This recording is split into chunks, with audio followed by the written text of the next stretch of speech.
Riad-Allen. Rolf Paul.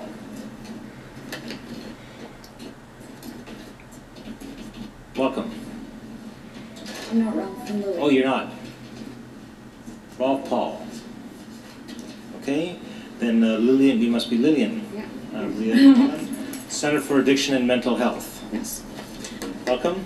Thank you for having me, and I'd like to acknowledge the work of the Medical Officer of Health as well as Toronto Public Health in this important area. And I want to start off by saying that we support this regulatory, we support these suggestions put forth. CAMH has been transitioning towards becoming a tobacco-free environment since 2005, and dissimilar from the general population, which smokes at about a rate of 15 to 17%, we know that our patient population smokes significantly more cigarettes, and the prevalence is much higher at an estimated 40 to 60% and higher in some areas. We know that tobacco use continues to happen on our property, and we know that e-cigarettes are also being used in our areas, and that seeing people smoking or perceiving to be smoking, in this case vaping, can be triggering, and as such we have included e-cigarettes in our policy to become tobacco-free. Evidence from our transition towards being tobacco-free with the inclusion of e-cigarettes has indicated that our ban has increased mindfulness about the impact of visible tobacco triggers, has increased interest and uptake in recognized and approved cessation products, and has further denormalized smoking triggers on our hospital property. We also recognize that e-cigarettes have the potential to introduce to the next generation tobacco and nicotine dependence and renormalize smoking.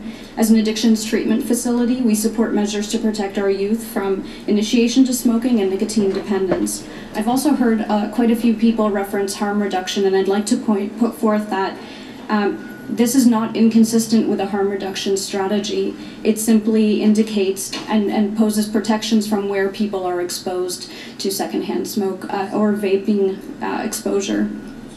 CAMH supports these recommendations and hopes that this amendment is included as part of the Smoke-Free Ontario Act.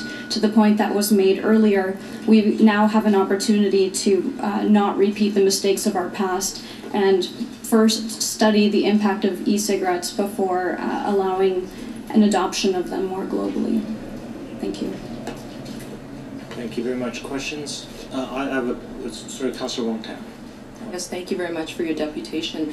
And I just wanted to get a sense, because CAMH is obviously one of the leaders in the City of Toronto as we deal with drugs and alcohol addiction, mental health issues. We often look to you as a primary source. Yes. Earlier we heard from deputants that are essentially manufacturers, suppliers and retailers, and they're saying, don't regulate us, don't worry, we can self-police ourselves.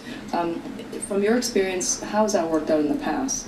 Have cigarette companies and other companies that perhaps may be manufacturing, supplying and retailing the same product, are they generally very good and we can rely on them to self-police?